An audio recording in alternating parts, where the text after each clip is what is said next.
o departamento pessoal todo vapor, né? O senhor Cleveland Prates praticamente quase pagando para trabalhar aqui. Diz ele que está em Buenos Aires. Pedi para trazer um alfajor. O vagabundo é capaz de comprar ali no Iguatemi e dizer que trouxe de Buenos Aires. Eu vou rastrear o número de série e o cacete a quatro. Eu quero um alfajor de verdade e portenho. Vamos ver. Ele disse que está lá em Buenos Aires. A gente está dando voto de confiança. O senhor Rodrigo também está prestes aí a tomar uma advertência. O Cleveland já recebeu a carta de advertência formal? A carta de advertência? Formal. Não, então, nós estamos montando um dossiê, né? Vamos fazer um negócio bem fundamentado. Rodrigão disse que vai aparecer, vamos ver. Xará, nosso amigo Victor aí com um corte de cabelo aí, um gel no cabelo, todo... Daqui a pouco essa juba aí já aparece, mas tudo bem. Ô, Xará, do banho.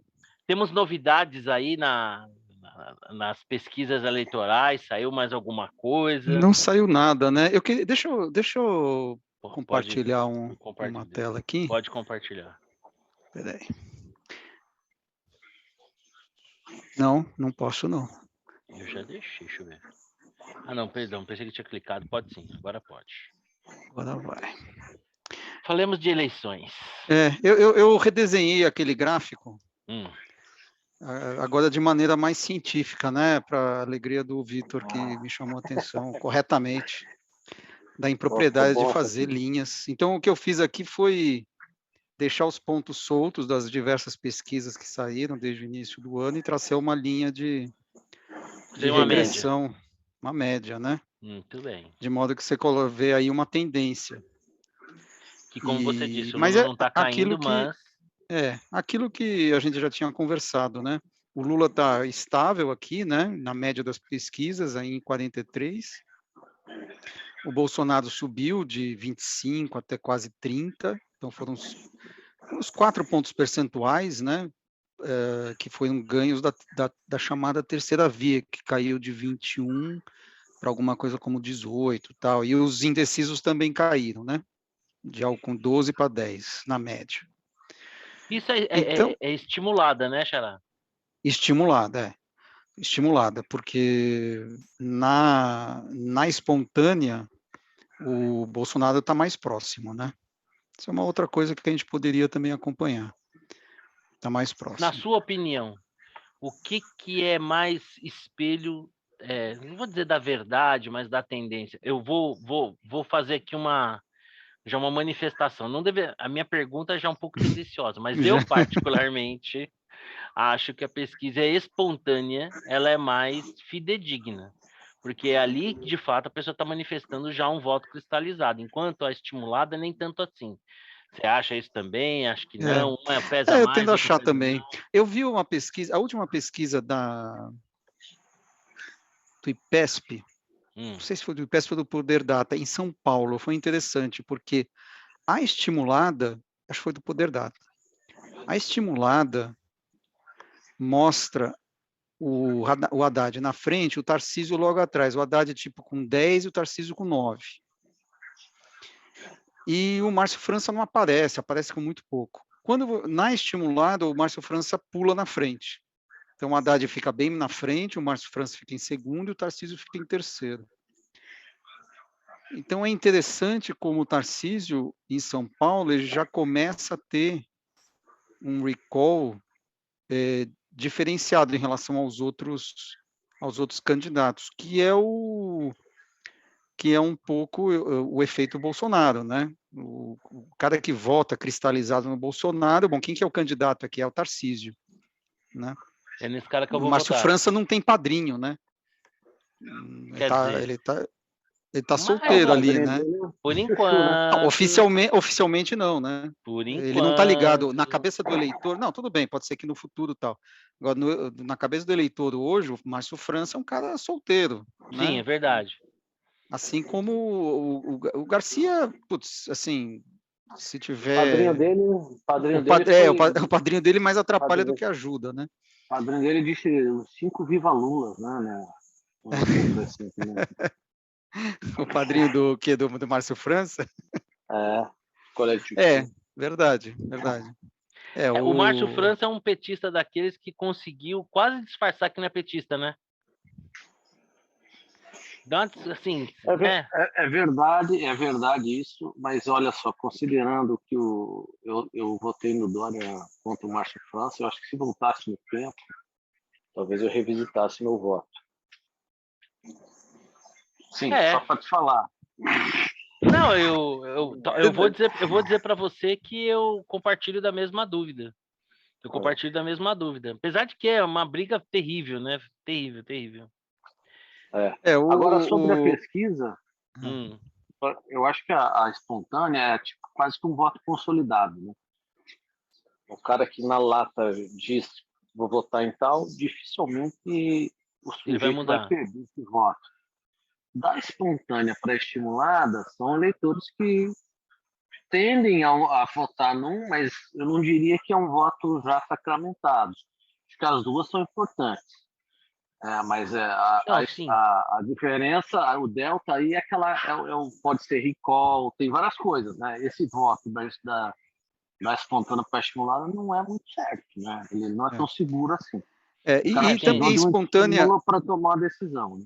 a espontânea, e aí pode ser também, quando é muito longe da eleição, pode ser também recall, né? É o nome que o cara lembra, Também. né? Lula. Porra, Lula, né? O cara lembra do nome, como se fosse Silvio Santos, vai. Puta, eu conheço o cara, vai. Quem é que você vai votar? Puta, deixa eu lembrar de um político. Primeiro nome que vem à cabeça, né? Bolsonaro, porque é o presidente da República, tá no jornal todo dia, né? E o Lula, que é um E como cara. tá no jornal todo dia, né, Xará? Ou Pois se é. tá, né?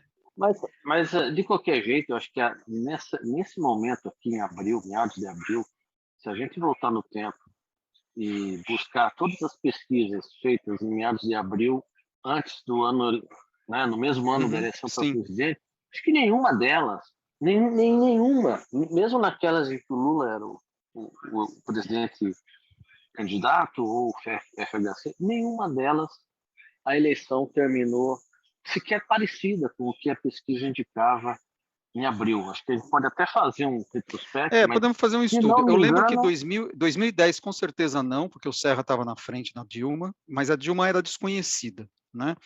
2018 quase com certeza não, porque o Lula era o estava candidato, tudo né? embolado. Estava meio que Estava embolado. embolado, o Bolsonaro ainda não era o Naquela líder. ocasião, assim como essa, o Lula sustentava uma candidatura que não iria se concretizar, né? Mas naquela não Aliás, sobre poderia, né? isso, Já estava preso.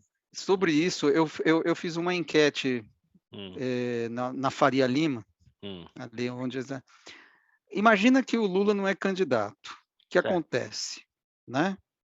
Com o mercado e tal. O que não acho que seja necessariamente bom para o Bolsonaro, diga-se de passagem. Não, então, aí, meio que média das respostas assim foi, pô, depende de quem que vai assumir. Se foi o Haddad, é pior, porque o Haddad tem mais chance de ganhar do que o Bolsonaro, do que o Lula.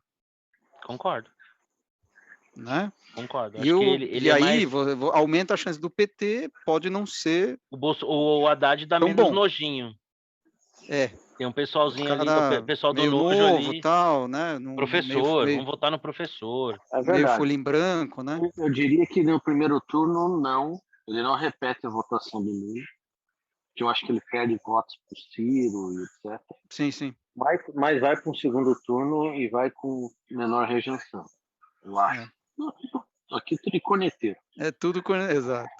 Vocês Mas já é estão isso. preparando, falando nisso, já estão fazendo as provisões lá? Pagamento de almoço? Não, Não sei se vai PPA? acontecer, isso não. é Já tem o assim, razonetezinho, o balancete aí, ô Xará? PPA? a pergunta foi meio assim, se cair um meteoro na Terra, qual é o Você que acha que é a mesma acontece? chance? Basicamente. Tá certo. Eu vou falar, eu sou amigo. Você sabe que eu tive um momento de fraqueza, eu falei que vocês iam poder pagar o almoço tudo junto, passou. Foi só um momento de remorso ali, de ter me aproveitado da ingenuidade de vocês. Mas o que eu sugiro agora é que vocês façam um PPAzinho, né? Provisão de pagamento de almoço. Vai apropriando aí mês a mês para não impactar muito no balanço ali, na divulgação do trimestre. Vai diluindo, porque a conta vai Você já ficar tem alta. uma data já para o evento? Na semana imediatamente posterior à desistência. Tem que ser julho, né? Julho, agosto, Não. alguma A coisa assim. data da desistência para você. Eu acho que vai ser no limite, vai levar no limite, vai enganar os tontos aí até o que der, foi que nem na outra vez. Vai enganando ali, não, que vamos lutar por candidatura, vai sair, não vai, ver se pode ser, ou pode ser, pode, não, tá bom, tá preso, mas vamos ver se pode, tá? Esquece, não vai sustentar essa candidatura até o final, vai por mim. O homem não entra em bola dividida, só joga com a bola no pé. Não entra por rachão, não entra de sola, é só com bola no pé. Ainda mais agora, tá lá com a Janja, quer curtir a lua de mel. Qualquer Então, essa cantinho, história da Janja, qualquer desculpa, cantinho, qualquer só cantinho tem, que ele for, qualquer só cantinho que tem ele for do coisa. mundo, deve ter um buraquinho com um tutuzinho lá. Entendeu? Só tem coisa inverossímil nessa história. A Janja, por exemplo. A Janja já deve estar pensando no vestido para posse. Não, Que mulher que não quer ser primeira-dama? Essa história, sério. Não. A Janja pediu para ele. Não, essa para mim, não, isso para mim é só uma desculpa. Eu não acredito que o Lula deixará de ser candidato no momento em que, no limite, ele sabendo que não irá ganhar, não irá colocar essa derrota no currículo dele. Simples assim. Aí, se não, olha, precisa viver a vida dele, ele tá dodói, desculpa, eles vão escolher uma lá. Mas o que vai motivar o Lula é que ele não vai. Assim, ó, o Lula é o maior ícone da esquerda latino-americana pós-Fidel.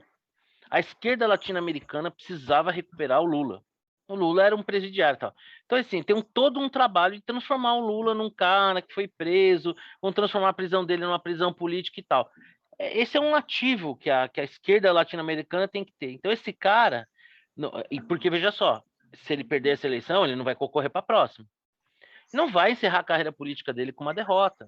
Ele vai sair para pregar a paz mundial, acabar com a fome no mundo, criar um conselho mundial progressista, alguma coisa dessa aí, entendeu? Para constar. Não vai entrar nessa bola dividida. Podem anotar, preparem seus bolsos. Está anotado. Perfeitamente. Podem anotar. Bom, já que nós falamos de pesquisa nós não temos nenhuma grande... no restaurante. Tem aposta internacional, né? Aposta internacional. Overseas, né? Então vamos ver. Já tô aqui já tô programando aqui toda a minha agenda aqui. Vocês podem até fazer companhia uns aos outros, mas cada um vai ter que pagar um almoço. Eu que nunca fui muito. Esse negócio de regime já não é muito comigo, né? Dá para ver aí pelo enquadramento a dificuldade de caber aqui a caixa na câmera. Imagina, agora vocês estão dificultando a minha vida. Mas deixa eu falar um negócio para vocês. Uma das críticas recorrentes que o Bolsonaro sofre é que ele fala demais. Parece que nos últimos dias, a gente nunca pode comemorar, ele tem falado de menos e moderado o tom, né? Parece que até elogiou aí, de certa maneira. Eu acho que elogiou um exagero, mas enfim. O que você acha, o Xará? O Barroso. Foi anteontem. E aí, Xará, você acha que o Bolsonaro faz parte já da estratégia ficar um pouquinho mais calado? Porque em rede social ele dá banho, né? A Anitta comentar... Não sei, se você... Na boa, se você não tivesse chamado atenção para isso, eu não teria notado. Então preste atenção, porque... Lembra qual foi a última... Porque antigamente a gente era uma besteira por dia, né? Tava no cercadinho todo dia. Agora... Mas ele não aguenta, ó. Você acha que é mais uma semana no máximo? Eu não acho que ele tenha alguma estratégia. Particularmente, não surgiu nenhuma oportunidade dele falar bobagem. É só questão... Vai com o vento. É a oportunidade. Vai com o vento. Enfim. Deixa a minha vida me levar, leva eu. Não é estratégia. Fábula do escorpião. Ele não consegue ir contra a natureza. Sabe? A do escorpião e do sapo, né? Sei, lógico. Então é isso. O Bolsonaro sem falar besteira.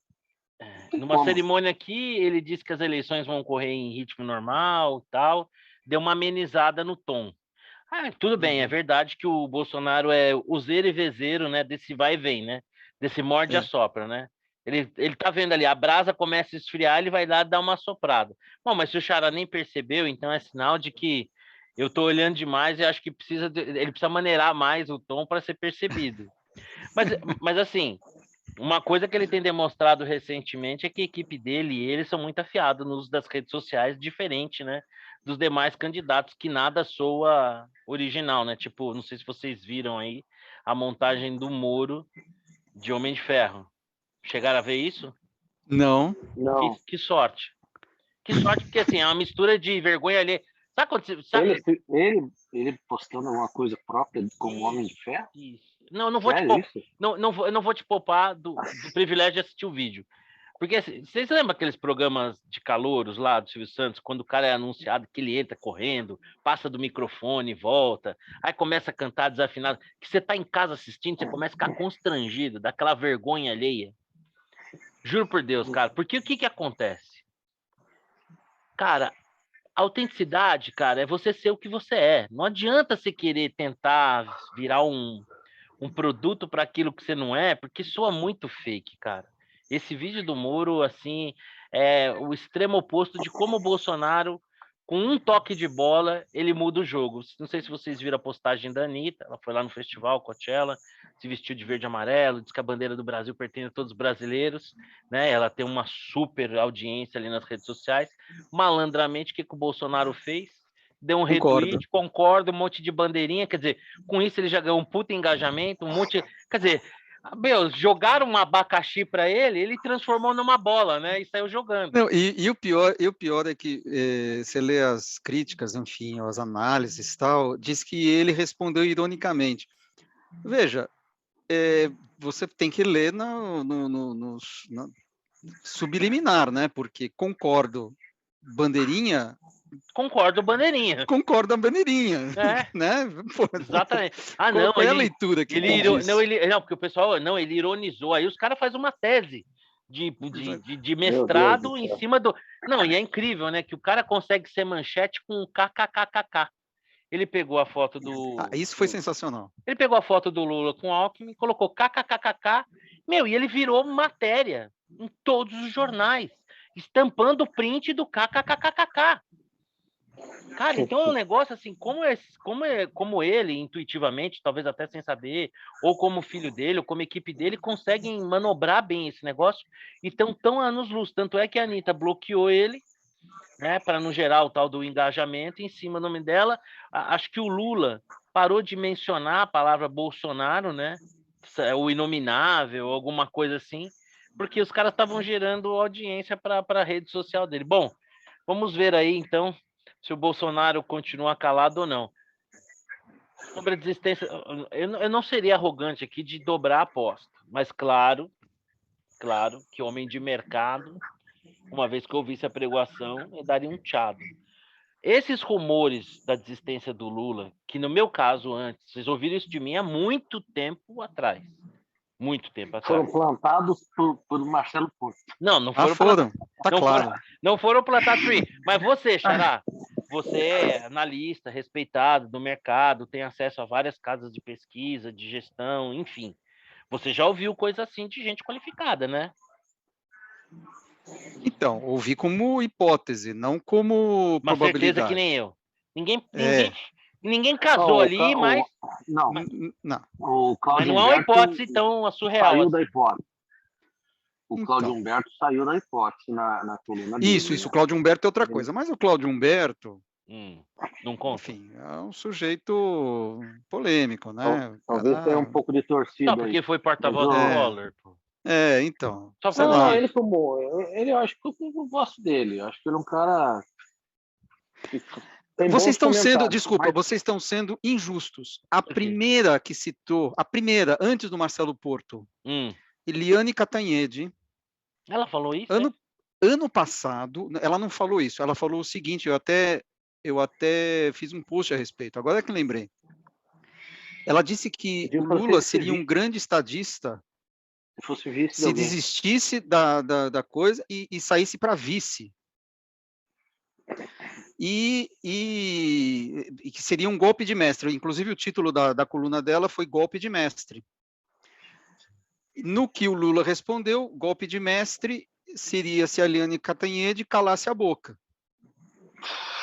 Que beleza. Foi isso que ele respondeu. Eu tenho uma experiência. De falar bobagem. Eu tenho uma experiência com essa jornalista. Eu não sei, acho que eu já contei para vocês, né? Da vez que ela escreveu lá criticando umas fundações porque tinham comprado ações muito acima da média num determinado ano. Eu falei, se eles fizeram isso, parabéns, porque depois a bolsa subiu para caramba.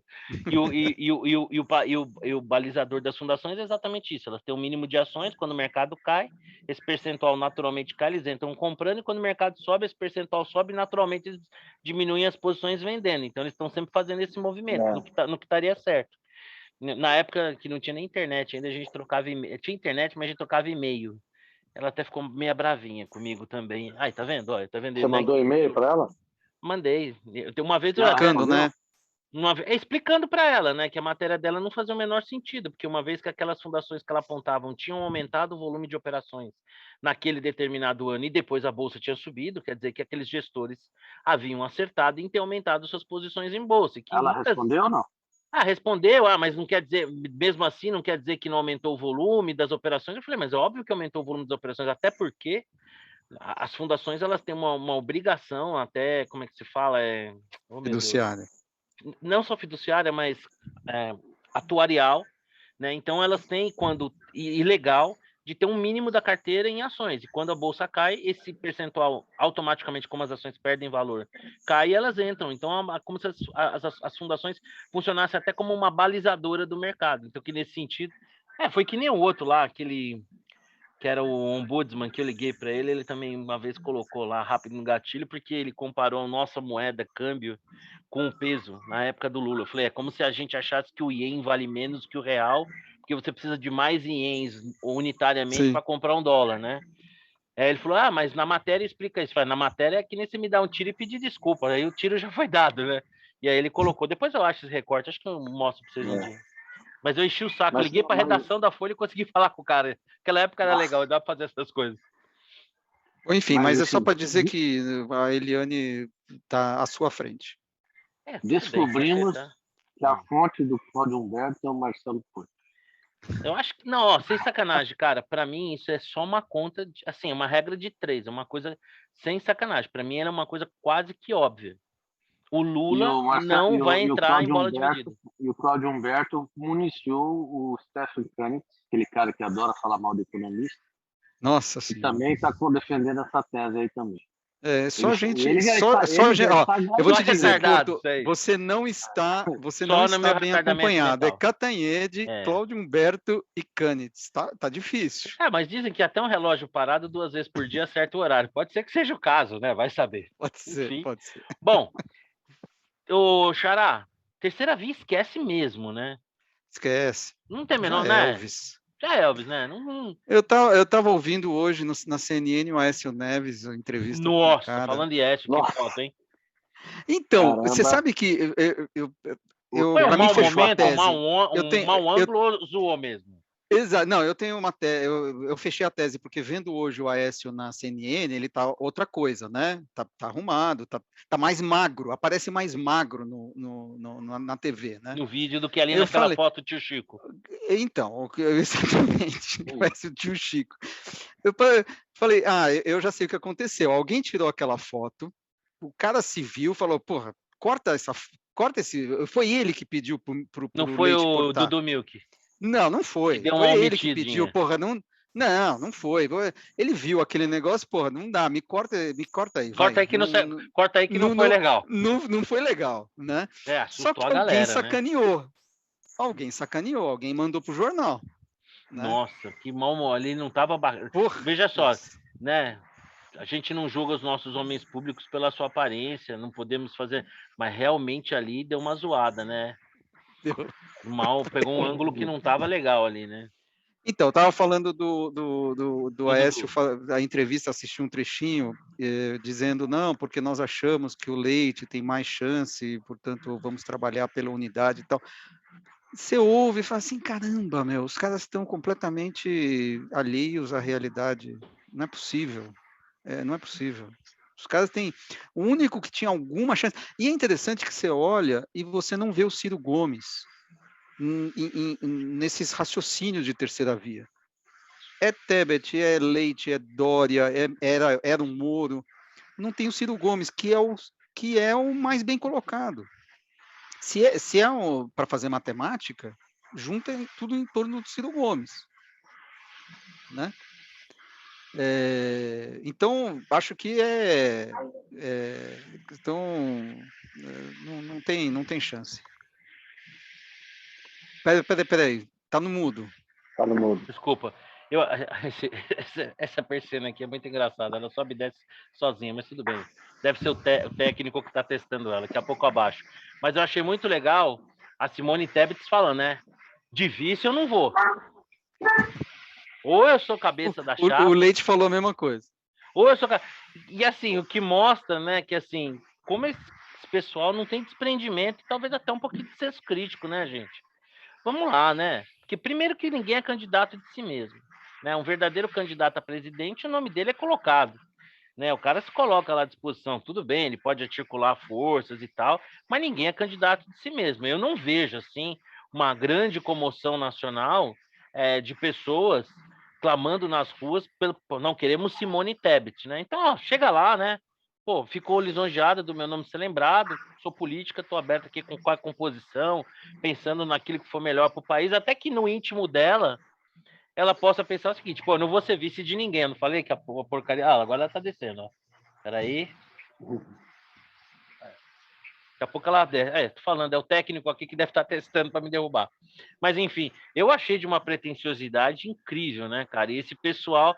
E eu fico até com uma certa dó, porque como eu sou um cético, cara, esses dias nós tivemos o privilégio de nos reunirmos, né, no Happy Hour, eu estava conversando com meu amigo Victor e com a nossa colega Tatiana, que eu espero eles de braços abertos em segundo turno, porque no primeiro turno é aquele voto simbólico, eu respeito, super respeito, apesar que eu acho que não tem sentido prático, mas eu respeito. Né? Você não espera o Guterman também? Está esperando o Guterman? Ele não se manifestou, né? Ah, não, ele falou, não, é verdade. Falei, ele falou que ele vai votar Falei no... que a utilidade de você ter como é que é o nome dele? Nem sei o nome do candidato. Ele não sabe. Felipe Dávila. Ô, Xará, ele não sabe. Ô, Vitor, ele não sabe o nome do candidato dele, mas tudo bem. A utilidade de você ter o Felipe Dávila é você poder cumprir o seu dever cívico com a consciência tranquila de que você fez a sua parte. Certo. Essa é a utilidade dessa candidatura. Segundo turno, votar. No hipotético segundo turno, você já você vota no menos pior. E, por exemplo, se eu perguntasse aqui, hipoteticamente, um segundo turno, você manifestaria já seu voto no segundo turno ou ainda é cedo? Eu não sei quem vai estar no segundo turno, porque o Lula não vai participar, né? Entendi, tá certo. Então, dependendo não sei, do candidato... quem que vai estar no lugar do Lula? Eu vou ter que avaliar, né? Entendi. Não adianta a gente ficar aqui fazendo elucubrações sobre conjecturas, né? Tem que ter um fato concreto. Entendi, tá certo. Bom, chegamos à conclusão, então, que esquece terceira via, já era, né? O Moro disse que, inclusive, pode não sair candidato a nada, né? Ah, esse é coitado. Mas, assim, qual é a função da candidatura Ciro Gomes? Qual é a função dele? Porque ele faz uns 500 anos que ele tem seus 10%. É um projeto pessoal dele, né? É um projeto dele de ser uma alternativa de candidatura de esquerda. É a quarta candidatura. Será que ele vai até a sexta, sétima? Talvez ele pense que, como foi o caso do Lula, né? Quantas eleições o Lula perdeu? 89? 94, 98, perdeu 3. Perdeu 3 eleições para ser eleito a quarta. O Ciro já está demorando um pouco mais, né? O Ciro tenta se colocar como uma alternativa à esquerda, né? Meio refém. Porque, de uma certa forma, o que eu penso? É muito ruim, né, que a esquerda tenha se tornado tão refém, tão estéril, tão pouco renovada da figura do Lula, né? O Lula parece que é aquela árvore gigantesca que não nasceu nada em volta, né? Porque faz tanta sombra, você não tem uma renovação, né? A maior prova é, assim, na ausência dele, o candidato ser o Haddad, né, cara? Que cá para nós, né? Um poste mesmo, né? Entendeu? Então, assim, o PT não tem uma outra liderança qualquer. E a esquerda acabou se tornando refém, virando quase que uma seita religiosa, que assim luta com a realidade dos fatos, porque vamos falar a verdade, né? Foi feita uma manobra jurídica, foi revertida a sentença do Lula, mas assim, as provas estão lá, cabais, não foi revertido nenhum mérito de nada. O Lula foi condenado por desvio, por corrupção, e o diabo a 4, e tá lá, e a esquerda inteira refém desse cara, tendo que inventar uma história, né, de redenção. Por isso que eu acho que ele não leva a candidatura até o final para perder, né? Jogar fora todo esse trabalho. Mas, enfim, eu acho que o Ciro nunca vai desistir. A dúvida é se ele vai repetir a Operação Paris dessa vez, né? Porque na última eleição ele puxou o carro e cagou e andou aí. É que ele foi traído, né? Você acha que ele repete a Operação Paris, ou Xará? Não. Dessa vez não, né? Dessa vez não. Eu também tenho essa sensação. Ele é aquele cachorrinho que rosna e no final aceita o Ministério do Interior do Lula. Mas ele, na outra vez, ele foi traído, né? Havia um acordo para que ele fosse cabeça de chapa e colocaram o Haddad. E não E cá perdoou. para nós, né? Ser trocado pelo Haddad deve machucar mesmo, né? É. Agora, na verdade, a presença dele é importante até para garantir o segundo turno, né? Porque porque esse candidato da dita terceira via, digamos que ele fique nesses 3%, seja ele qual for, é nada, né? É margem de erro de zero. 3% Sim. é margem de erro de zero. Tipo Cabo Daciolo, Então, Marina. se você não tem muita consistência nessas outras alternativas, a eleição pode ficar tão parelha e acaba decidida no Quase no primeiro primeiro turno, turno. É o mesmo com a segundo turno no diferença, primeiro. mesmo com a diferença pequena, É. né? Já vi isso acontecer, por exemplo, já vi acontecer isso na eleição lá no Paraná, entre Jaime Lerner e Requião, que o Lerner ganhou no primeiro turno, mas foi 52-48, uma coisa assim. E tinha lá outros candidatos que não fizeram traço. Então a presença do Ciro Gomes, Ser o fiel da balança num segundo turno. ele na verdade proporcionará a certeza de um segundo turno, porque ele vai lá fazer seus 10, 11%, e aí é difícil o cara conseguir, qualquer um, né, conseguir 50% mais um. Se ele não está lá, se essa terceira via não vingando, tudo indica que quem quer que E as seja o nome articulações de terceira via não passa. parecem, todas elas, marginalizarem o Ciro, né? Pelo menos, bom, agora que o Moro está fora da jogada, talvez aí fique mais fácil do Ciro fazer parte, porque ele mesmo havia admitido que não participaria de nenhum tipo de composição do qual o Moro fizesse parte, né? O Moro talvez estreie nas eleições como candidato a vereador, né, na cidade de São Paulo, em 2024. Você sabe que o Ministério Público, o Tá procurador, questionando o domicílio eleitoral, né? exatamente, porque é uma regra que você só pode fazer a transferência de domicílio depois de estar 3 meses com residência fixa no lugar. E Meu ele fez Deus, a que transferência, lambança. um erro banal, né? Um erro banal. Parece que por conta dessa mesma situação, a candidatura de Vanderlei Luxemburgo ao Senado pelo Tocantins foi por vinagre. Então, assim, é possível que ele nem possa se candidatar, e aí, como Afortunado povo do Tocantins. O Tarcísio domiciliado. mudou a tempo ou não? Imagino que sim, né? Se nessa altura já teriam tentado levantar essa lebre aí. E aí, nessas condições, a primeira eleição que ele pode disputar é para vereador em São Paulo, Meu pai do ou céu. prefeito, né? E eu Em tenho a 2024. sensação, o Moro já até falou que ele pode não sair candidato a nada, né? Porque eu tenho uma leitura. Eu acho que seria assim digno da parte do Moro não sair candidato mesmo a nada. Ó, coloquei meu nome como uma alternativa à presidência da República. As forças políticas não se compuseram de tal forma que a minha candidatura pudesse vingar. Eu vou me recolher aqui, a minha atividade e tal. Estou à disposição do país, colaborar como cidadão e tal.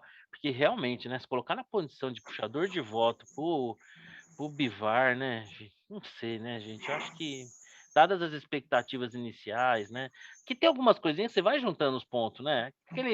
Aquela passagem pela iniciativa privada, tem alguma ilegalidade ali? Não, mas se você ambicionava alguma coisa politicamente, eu acho que o Moro talvez tivesse mais opções de colocação profissional ali, de fazer um pezinho de meia, talvez não tanto quanto, enfim, né? Mas ali foi para fazer pé de meia mesmo. Aí ganhar salário de Garantiam, garantiam, candidato, né? Ganhar salário de garantiam. Não candidato tinha no renda, né? Podemos, meio esquisito. Sei lá, não Isso eu sei. não achei essa segunda parte nada. Podemos faz o que quer, livre-arbítrio. Se o cara quer pagar, paga. Ué. Então, eu sei, eu acho que não tem nenhuma ilegalidade aí, não tem nada que a gente possa sequer considerar antiético, mas eu acho para quem nutre uma certa imagem, uma certa expectativa na política, eu não achei que foram decisões muito acertadas. E parece que de decisões assim desacertadas, breve carreira do Moro parece já ter bastante para quem está tão pouco tempo na política, né? Já está quebrando o recorde de muita gente, Realmente, né? 2 partidos em 4 meses começando, né? Sei lá, eu o acho cara meio tá ficando especialista em pisar em casca de banana. impressionante. Bom, não havendo terceira via, já discutimos aqui a atualidade. Agora vamos abrir aqui fazer um túnel do tempo. Eu queria perguntar para o Xará, perguntar para o Vitor o seguinte: a ditadura, ela é um prato que se requenta a cada eleição? Ou vocês acham que é uma ferida que o Brasil tem aberta e que precisaria, de forma definitiva, lidar com essa ferida? O que você acha, Vitor? Não, esse assunto me irrita. Me irrita pelo seguinte: já passou 37 anos do final do período do regime militar, que é 85, de 79 a 85 ele já estava bem distendido. Já era outra. Já temos mais 40 anos e a gente ainda fica caindo nesse negócio.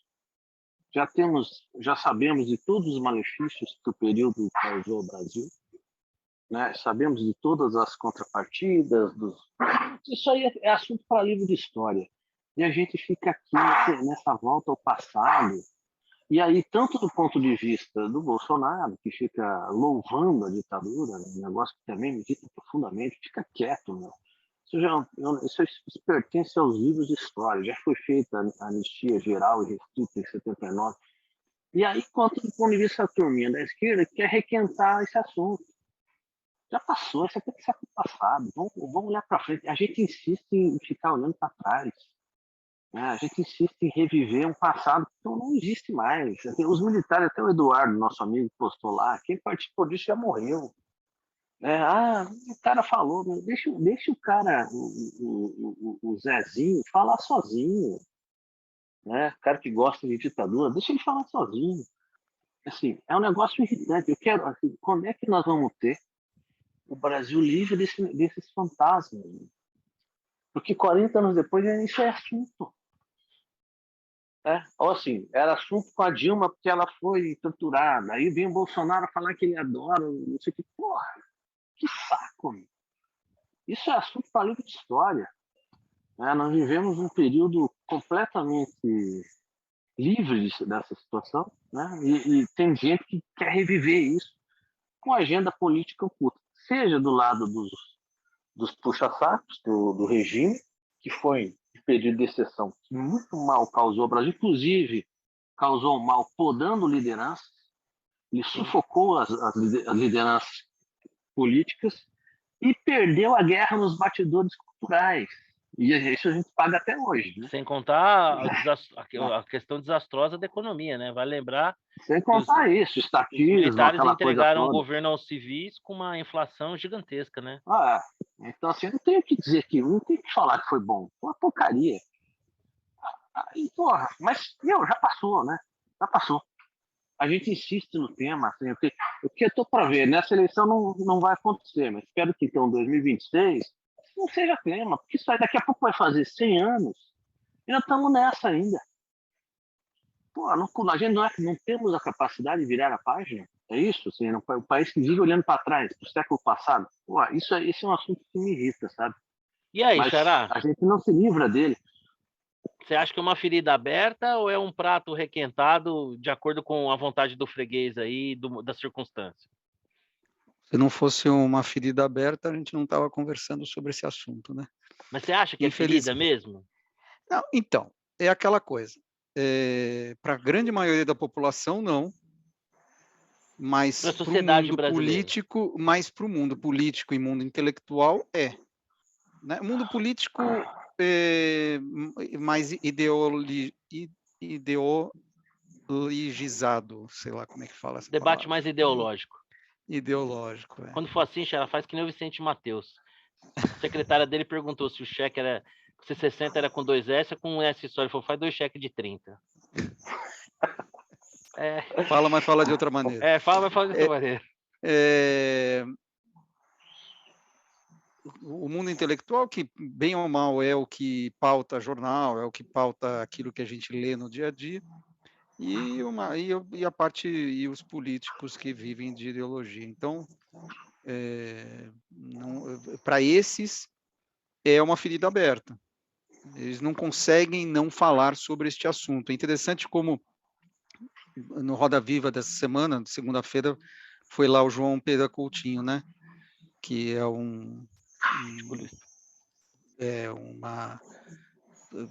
um dos bastiões do conservadorismo, né? Colunista da Folha, tal, português.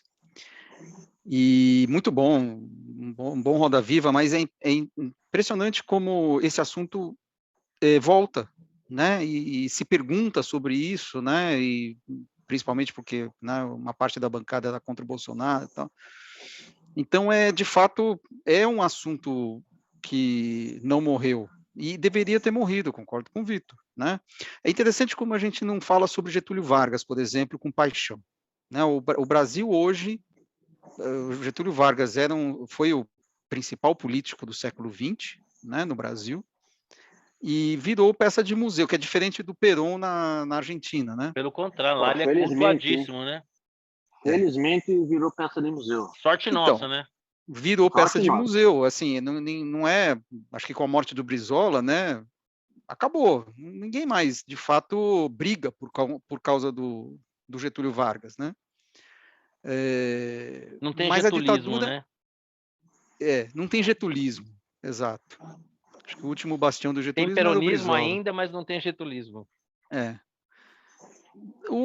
A ditadura começa em 64, né, quer dizer, o golpe e tal. 10 anos depois da morte do Getúlio. Quem sabe daqui a 10 anos, é difícil dizer. De fato, enquanto você tiver... você teve uma presidente da República até 4 anos atrás que foi torturada, né? Então, de fato, é difícil você virar a página tendo uma presidente que foi torturada. Por outro lado, você tem o discurso anticomunista, que é um discurso, hoje, por mais que você tenha a questão do marxismo cultural, tal, que é outra coisa, meio deslocado no tempo, né? A União Soviética já caiu desde 89, você não tem mais a questão da Guerra Fria que moveu o golpe de 64, né? Então, é também um discurso deslocado, né? Essa questão anticomunista. Então, é tudo deslocado. E interessa mantê-lo por interesse eleitoral, por interesse, né? Xará, eu quase que concordo com você, mas eu faria uns apartes aqui, que eu penso assim, eu acho que tem algumas famílias que foram diretamente atingidas. Eu tenho no meu hall de amizades pessoas, inclusive, que foram torturadas, e inclusive foram indenizadas pelo Estado, né? Então eu acho que nesses núcleos familiares isso é algo que vai ficar para sempre, né? Ter alguém que tenha passado por uma experiência como essa. Então nesse sentido, né? E eu acho que, por exemplo, na esfera pessoal, tanto da presidente como mesmo aconteceu esses dias aí com aquele episódio grotesco lá da manifestação do filho Bolsonaro em relação a Miriam Leitão, por quem eu não tenho nenhuma simpatia política ideológica, mas eu a vejo como uma semelhante minha, então apenas e tão somente por isso, e a partir disso ela já tem um nível de respeito mínimo que eu tenho que dedicar a ela, então achei grotesca a manifestação do filho do Bolsonaro, então de fato eu acho que nesse nível. Mas assim, o Brasil ele fez um grande pacto, né, em 1979, né? Nós fizemos uma escolha, vamos seguir em frente. Claro. Foi uma guerra suja, houve exagero dos dois lados. Olha que interessante que isso as manchetes de jornal, quem se debruçou e procurou ler um pouquinho sobre essas gravações que parece que você vendo as manchetes, parece que vieram à tona agora, né? É material público disponível desde 2015, né? E é um material que está sendo requentado, não porque ninguém está verdadeiramente preocupado com uma reparação histórica, que o país precisa passar sua história limpa, nada disso, é eleitoral, é oportunista. Mas é muito interessante quem lê as matérias, até porque os vídeos são públicos, mas o historiador que fez esse levantamento, ele não divulgou os vídeos, os áudios, perdão. Então você não tem, eu procurei aí, não achei nenhum áudio, tá? Mas você tem trechos ali que são destacados. E muitos dos trechos que estão destacados desses áudios são os próprios ministros do STM condenando aquelas práticas que aconteciam dentro dos porões do governo, porque quem leu a sequência de livros do Hélio Gaspari sabe que num dado momento o regime perdeu o controle. Você tinha vários grupos paramilitares operando a revelia da vontade do regime, né? O Geisel ele já começa ali um processo de extensão e encontra resistência dentro do próprio governo, e você tem grupelhos agindo de forma independente. E você vê no Superior Tribunal Militar, né, ministros com manifestações enfáticas contra aquelas torturas, estão dizendo, levantando a questão dos direitos humanos e tudo. Então a sensação que eu tenho é que por conta e é aquela história, né? Quando você usa uma história de maneira intelectualmente desonesta, eleitoreira, você vai despertar uma resposta. Eu acho que quem pariu o Bolsonaro foi o PT. Eles empurraram tanto a coisa para um lado que eles pariram lá o cara do outro lado. Então pariu, agora embala. É o pai. Pariu do agora PT. embala. É o pai do Bolsonaro. O Lula é o pai do Bolsonaro. Exatamente, pariu agora embala. Então, quando esse debate é conduzido pela esquerda, e aí é o que o Vitor falou, nós temos um fenômeno interessante aqui, né? Porque normalmente quem conta a história é quem ganhou, né? E a história da ditadura brasileira é contada por quem perdeu, né? Porque a esquerda dominou a academia, dominou os meios de informação. Então, a sensação que eu tenho é que, assim, esse é um debate desonesto, que não está, de fato, preocupado em construir uma base sólida da democracia através de uma revisão histórica, porque se fosse verdade isso, aquela história pau que bate Chico, bate Francisco, então vamos ver quem censurou, vamos ver quem colocou bomba, vamos ver quem fez justiciamento, e isso não se tem. Então a sensação que eu tenho é que se de fato é uma discussão em aberto ainda e tal, mas eu acho que é muito desonestamente utilizado. Eu acho que é um prato que, assim, não é por acaso. Daqui a passou a eleição, já não se fala mais nisso, e aí provavelmente daqui a 3 anos, se Deus quiser, a gente ainda vai estar aqui falando, ó, lembra que a gente falou lá na eleição passada? Pô, passou mais 4 anos, daqui a pouco vai ter 100 anos, a gente já não vai estar aqui mais, e vão estar usando isso. E aquela história, eu tenho muito nojo de quem usa uma violência da qual foi vítima como também uma forma de se pavonear politicamente. Acho muito feio isso, né? Claro que a gente tem que respeitar, né? Abominar o uso da violência na política, mas assim, é muito triste também, humanamente falando, quando a pessoa faz disso um patrimônio a ser explorado, né? Uma bandeira a ser desenrolada. Ah, fui torturada. Acho, sei lá, acho que tem pouca honestidade nesse debate. O Guterman deu um bom insight aí. O getulismo, que era outra praga, deu seus últimos suspiros ali nos anos 90, né? Anos 80 ainda tinha bastante, eu lembro dessas conversas. Ah, o Brizola era o maior expoente. E aí, né? Sumiu do mapa. Eu acho Morreu que meio com o Brizola, né? Em 10, 15 anos também vamos parar de falar Apesar de que o Ciro às vezes fala do Getúlio, né? O Ciro é legal, cara, eu acho legal. O Ciro é divertido. Pelo menos dá para dar risada. Eu acho que se você olha, tem um olhar que dá para você ter em relação ao Ciro que é divertido. Ele é divertido porque está com 10%. Exato. Não, sim. Se tivesse chance uma real, das partes de ser divertido é exatamente não ia chamá-lo isso, né? de divertido. O professor Astromar, não sei se vocês lembram desse personagem, lembram? O professor Astromar, acho que era de Saramandaia, depois vocês pesquisem, é sensacional, vou mandar um vídeo para vocês. Bom, então é o seguinte, né? Vamos seguir em frente, chega de passado, vamos olhar para frente, as eleições estão aí. Semana que vem nós recapitularemos aí, caso tenha saído alguma nova pesquisa, e vamos falar aqui daquilo que interessa. Futebol. Quem quer começar a comentar a sua desgraça? Eu tô a cavaleira aqui. Pô, estamos num crescendo. Começamos já estamos ali na zona da classificação da Libertadores. Se o campeonato terminasse hoje. Estaríamos na semana Libertadores. Passada, se terminar semana passada, tudo bem que foi a primeira rodada, mas o São Paulo seria campeão. Então. Se terminasse hoje, o Santos já estava na Libertadores. Hoje, a semana passada há muito tempo. Estamos num crescendo, começamos com um empate heróico no Maracanã contra um favorito que era o Fluminense, ganhamos na Vila contra o Curitiba, que aliás daqui a pouco será nosso adversário novamente. De novo? Porque da Copa do Brasil, né? Temos 2 jogos contra o Coxa. E tá num crescendo. Faltam 42 pontos, né, meu? Pô, só isso. Isso que importa, isso que importa.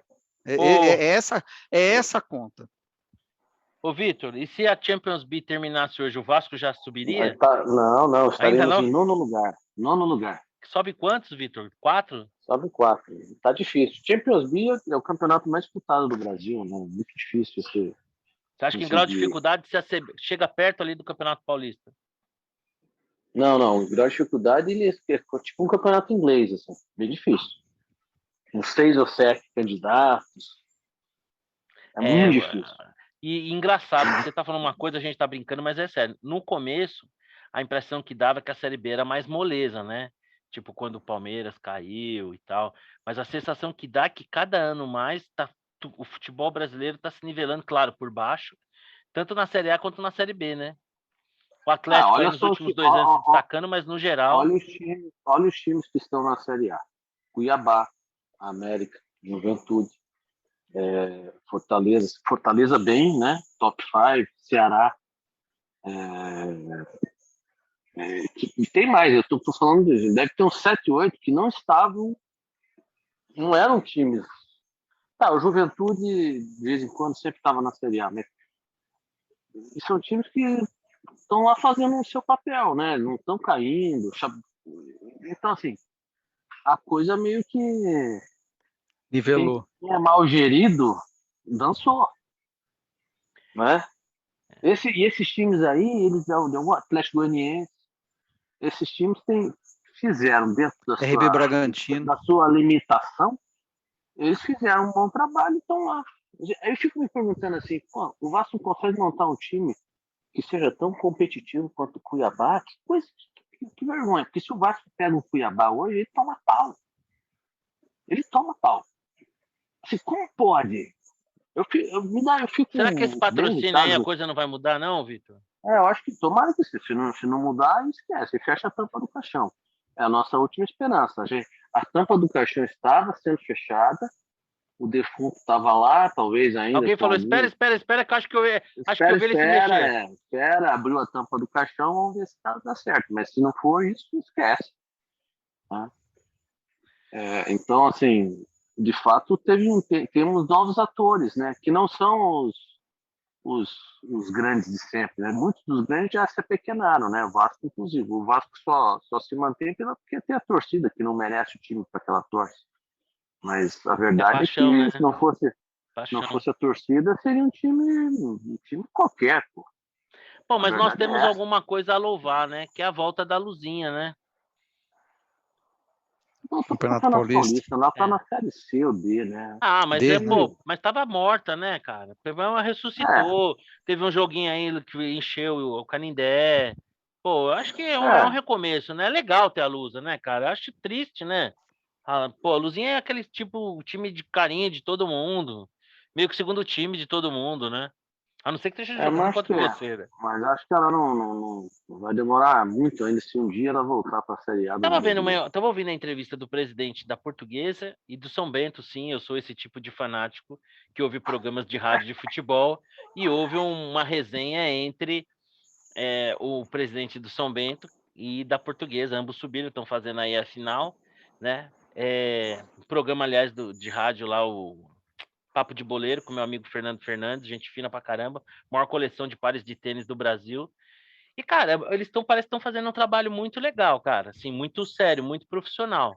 Eu acho que em alguns anos aí a Luzinha tá de novo nas cabeças aí, pelo menos fazendo parte aí da elite de futebol brasileiro. Estão feito um trabalho bem sério, né? Eles já vão fazer aquele negócio do SAF, já desmembraram o futebol do clube, zeraram as contas, as pendências aí de justiça trabalhista, o próprio campo, né, que em algum momento lá estava penhorado. Eles estão fazendo um trabalho bem bacana. Tomara que dê certo.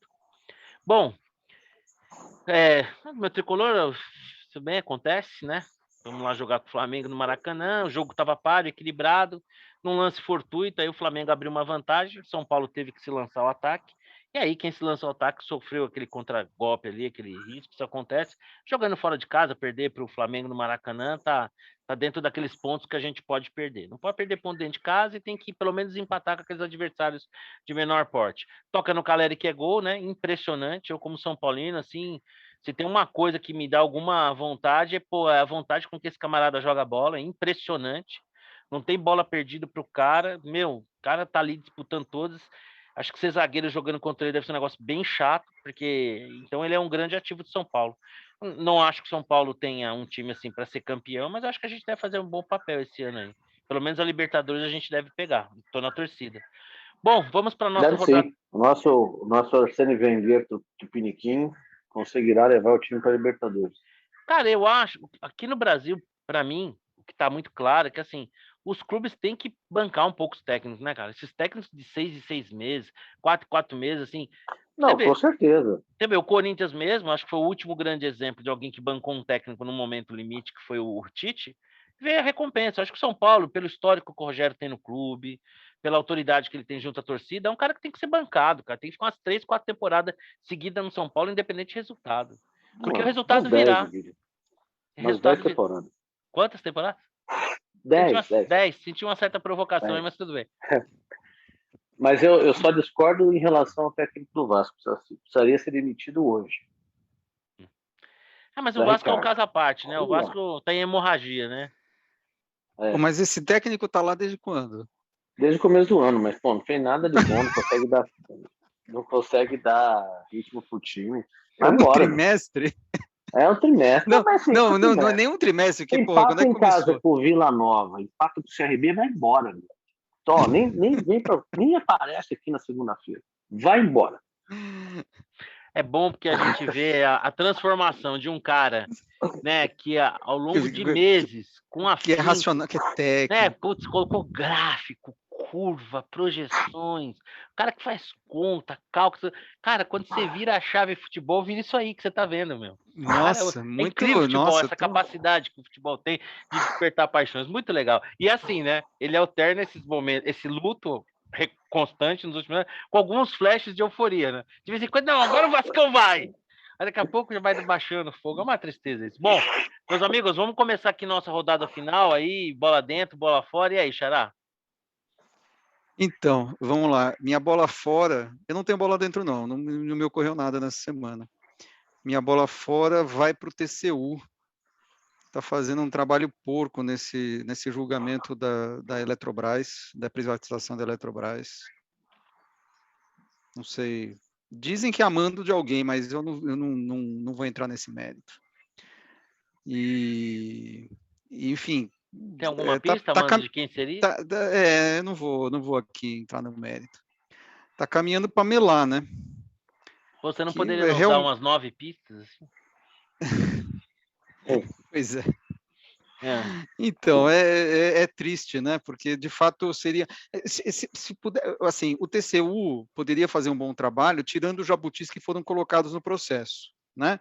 Porque isso, sim, é um atentado contra a economia popular, né? Você obrigar a fazer obras que não fazem sentido econômico, essas coisas, o TCU... Não, o cara está preocupado com o preço do leilão. Pô, leilão é leilão, vai a mercado, o maior lance leva, né? Você vai na bolsa, não tem que falar, né? Você só Então, de sabe se o preço do fato, leilão tá errado se sair muito acima do valor mínimo, alguém fez a conta errada, mas o mercado vai lá e corrige, o né? mercado tá Ou se você exato, não colocar um preço tem... muito alto que não tiver lance, E o depois, mercado também corrigiu. depois da coisa, o governo vai ficar com 45% do capital. Se tiver errado, né, você vai valorizar. Sim, E aí, né, vai valorizar o patrimônio. Então, assim, com certeza. Veja é vale, óbvio que né? tem interesse político. E como a bola fora 2, ou, na verdade, junto, é o PT, né, o Prates dizendo que o PT vai... que não vai acontecer, né? Só fala isso da boca para fora, mas vai reverter e tal. De fato, é assim, é uma ode ao atraso, né? Enfim. E a minha dica vai para uma minissérie que é antiga, mas eu não tinha assistido, do assalto do Banco Central em Fortaleza, a série brasileira, no Netflix. Muito bem feita. Como é que é? Realmente, Deu o um... assalto... Eu não me lembro o nome da série, mas é sobre o Assalto ao Banco assalto Central, né? Ah, o Sal do do Banco Banco Central. Pô, tô Central ensaiando ver esse documentário aí. em Deve ser bem legal. Fortaleza. É bem legal, bem feito, assim, o roteiro é muito bom e vai contando a história, tal, é brasileiro, né? E muito, muito legal. Eu não conhecia a história, dá para conhecer um pouco, né? E aí, Vitor, qual que é a sua bola dentro? Qual que é a sua bola fora? Sua dica? Essa semana eu tô sem bolas. Nem dentro nem fora. E dicas? Tem alguma dica? Dicas tenho duas. Tem uma série britânica que se passa em Londres.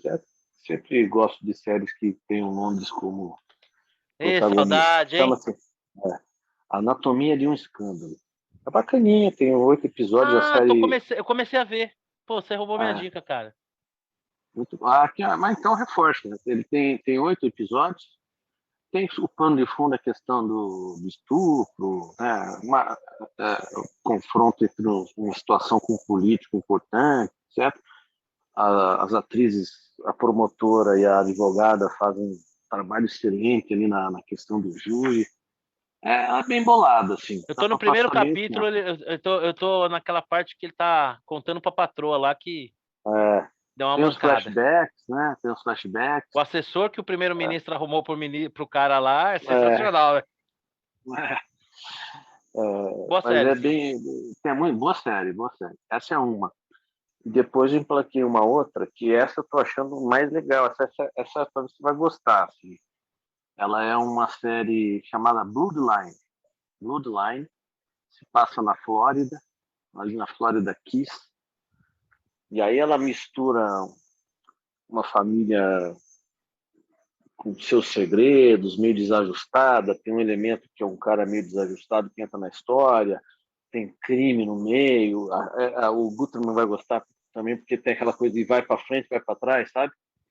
Se um dia colocou um filme mais ou menos nessa linha, que misturava passado e presente, então você tem que ficar sempre ligado, que ele volta no tempo, depois você sabe que vai dar uma merda, você não sabe exatamente em que momento vai ser. Como é o nome da série, Vitor? Bloodline. Bloodline. Bloodline. Essa, eu não sei se tem mais de uma temporada, mas ela é muito boa. E ela te prende a atenção, sabe? Isso é Aquela que legal. você termina o episódio e fala, pô, terminou agora, aí você quer ver Tipo o os livros outro. do Então, Dan Brown, né? Que acaba o capítulo, é, aí ele começa o seguinte num essa eu lugar recomendo. totalmente Eu não. diferente que você tem que ler para retomar aquele É, capítulo. Bom, vamos lá. Minha bola fora vai para esse debate aí sobre a ditadura, que tem muito pouca honestidade intelectual, que desrespeita as vítimas tanto de um lado quanto de outro, que é bastante oportunista. Então, nossa, prato mais do que requentado. eu A, endosso a sua bola fora, não pensei nisso, mas endosso e a minha contigo. bola dentro é quase uma bola dentro, dependendo do desenrolar dos fatos. Eu sempre distingui muito claramente o Moro juiz e o Moro político. Acho que foi um juiz brilhante e a ratificação das suas sentenças nas instâncias superiores mostram isso. A atuação dele no processo, na minha opinião, foi muito boa, gerou a notoriedade que ele teve, enfim. Mas assim, a minha bola quase dentro para ele é se de fato ele abdicar, porque assim, todo cidadão tem o direito de exercer sua cidadania, inclusive se candidatando a um cargo eletivo, perfeito, está no direito de qualquer um. Qualquer um de nós aqui pode em algum momento entender que tem uma contribuição a se dar e beleza. Mas a minha bola quase dentro para o Moro é na expectativa de que ele resgate ali alguma dignidade e desista assim desse projeto político tão mal elaborado, tão mal pensado nesse momento particularmente. Então assim, a minha bola fora é quase uma torcida. Hoje eu li uma nota que talvez ele disse que talvez possa não sair candidato a nada. Como é que eu torço para que isso aconteça, né?